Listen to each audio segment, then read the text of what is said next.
बिस्मिल्लाहिर्रहमानिर्रहीम। अस्सलाम वालेकुम नाज़रीन, खुश आमदीद है आपको मेरे चैनल पे। तो आज की कहानी शुरू करते हैं। मामा दादू का फ़ोन है। 4 साल आयमा ने फ़ोन नंबर देखते ही फ़ोन माँ को थमाया के बाहर ही जाने वाली थी कि माँ ने हाथ पकड़ के रोका और कहा, आयमा रुको, कह दो कि मामा बाज़ार गई हुई हैं। आयमा ने भोलेपन में माँ का जुमला दोहरा दिया। आयमा दरवाज़ा खोलो बेटा, देखो कौन आया है। बाप ने टीवी देखते हुए बेटी को सदा लगाई। फिर एकदम इसे फिर पुकारा, रुको, अगर पड़ोसी वाले जाफ़र अंकल हों तो कहना मैं घर पर नहीं हूँ। बेटी ने दरवाज़ा खोला। अल्फाज बा अल्फाज बाप का जुमला बोल आई कि अंकल पापा घर पर नहीं हैं। वक्त आगे बढ़ता गया। 4 साल आयमा बड़ी होती जा रही थी, मगर माँ बाप के मुताबिक बस औकात वो मिलाप वाले लोगों से झूठ बोलती। और एक दिन 17 साल की आयमा को वालिद ने मोटरसाइकिल पे किसी अनजान लड़के के साथ बैठे देखा।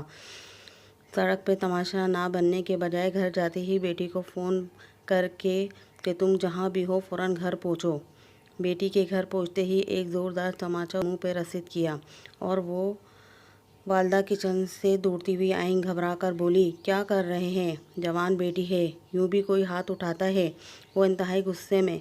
अपनी इसी जवान बेटी से पूछ लो, सहेली का घर कह के निकली थी, सड़क पे एक अनजान लड़के के साथ मोटरसाइकिल पे बैठी मिली है। मुझे इससे पहले कि माँ बाप जवाब देते आयमा रोते हुए तक लहजे में बोली, मेरे लिए ये झूठ को आसान आप ही ने बनाया है। बचपन ही से तो ये सिखाते आए हैं आप दोनों ने कि जहाँ खुद की सहूलत हो झूठ बोल दो। जिन माँ बाप ने कदम पे कदम झूठ बोलने की तरबियत दी हो वो आज मुझसे शिकायत कर रहे हैं।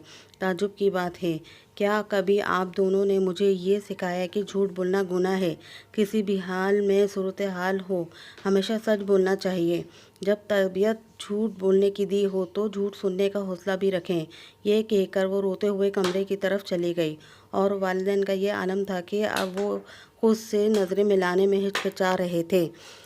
और आपको आज ये मेरी वीडियो कैसे लगी मुझे कमेंट्स करके ज़रूर बताएगा और प्लीज़ मेरे चैनल को सब्सक्राइब ज़रूर करें, बेल आइकन को प्रेस करें, लाइक कमेंट ज़रूर करिएगा। Thank for watching my video.